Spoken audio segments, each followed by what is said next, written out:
Welcome back mga ka-TV. Ang video na tatalakayin natin ngayon ay ang chapter 11 ng The Beginning After the End, at kung bago ka lang sa channel ko ay huwag mahiyang mag-like, subscribe o follow at i-click ang notification bell para ma-notify ka sa susunod na video. Paalala, ang video na tatalakayin natin ngayon ay maaaring mag-iba mula sa ilalabas na anime. Hindi ko inaangkin ang mga drawing o anumang materyales na ipapakita. Ang layunin ko ay magpakita ng suporta at magbigay ng impormasyon tungkol dito. Ang lahat ng kredito ay nananatili sa mga orihinal na may-ari. Maraming salamat sa isang paggunita sa nakaraan. Bago muling isilang si King Gray bilang si Arthur, nagising siya sa kanyang marangya ngunit malamig na silid.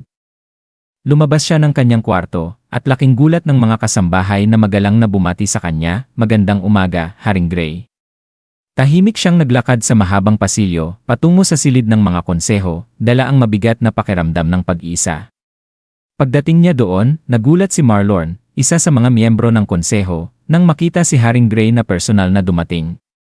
Tahimik siyang pinanood ni Marlorn habang si Gray ay nakatitig sa mga medalya at tropeyo sa dingding, mga alaala ng kanyang mga tagumpay at kapangyarihan. Mula sa isip ni Gray, nalaman na bagaman siya ang hari, ang tunay na nagpapatakbo ng bansa ay ang mga miyembro ng konseho. Sila ang namamahala sa politika at ekonomiya ng kaharian. Sa mundong puno ng problema gaya ng pagbaba ng populasyon at kakulangan ng likas na yaman, ang mga digmaan ay napalitan ng mga duwelo at ang mga hari ang naging kinatawan ng lakas militar. Isa siya sa kanila, isang haring buong buhay ay inalay sa pagiging pinakamalakas. Binasag ni Marlorn ang katahimikan, lumapit siya at nagsabi, "Pinagmamasdan mo ang iyong mga nagawa, ah." May bahid ng biro at pagkainggit sa kanyang tinig. Inamin niyang kahit rewarding ang pagiging bahagi ng konseho, hindi niya maitanggi na naiinggit siya sa mga papuri at karangalang natatanggap ng mga hari tuwing sila'y nananalo.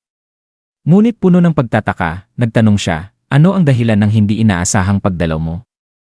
Walang pag-aalinlangan, inalis ni King Gray ang medalya mula sa kanyang leg, sa gisag ng kanyang katayuan, at maingat na inilapag iyon sa mesa. Sa malamig ngunit matatag na tinig, sinabi niya, "Magreretiro na ako, Marlorn."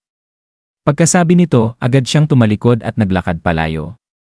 Naiwan si Marlorn na gulat, tinawag siya, "Gray." Sandali lang. Ngunit hindi na siya lumingon pa. Habang papalayo, laman ng isip ni Gray ang masakit na katotohanan, inialay niya ang buong buhay niya sa paghahangad na maging pinakamalakas. Pero para saan? Para sa karangalan? Para sa kasikatan?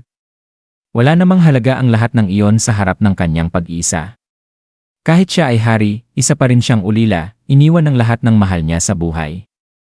Sa puso niya, umaalinggaw ang kanyang pagninilay, "Ibibigay ko ang lahat ng meron ako sa buhay na ito, kapalit lamang ng pagkakataong makabalik sa Ashbur at makita silang muli."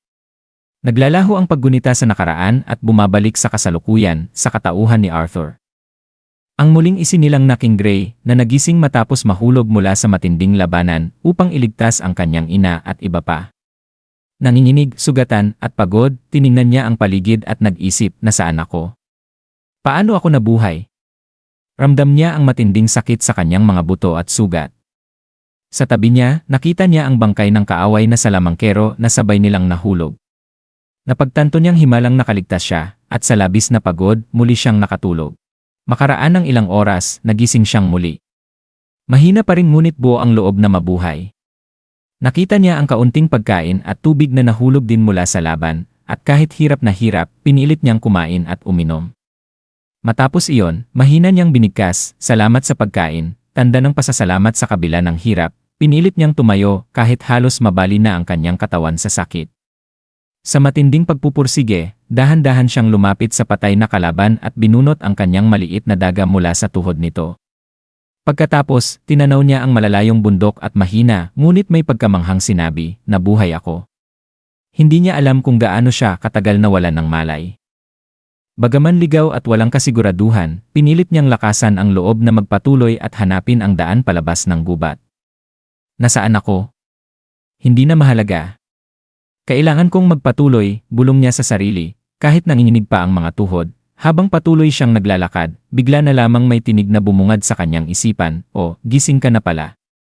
Laking gulat ni Arthur sa tinig na yon, hindi alam kung siya ba ay guni-guni lang o may totoong kausap, isang misteryosong simula ng panibagong kabanata ng kanyang buhay. At dito nagtatapos ang chapter 11 ng The Beginning After the End.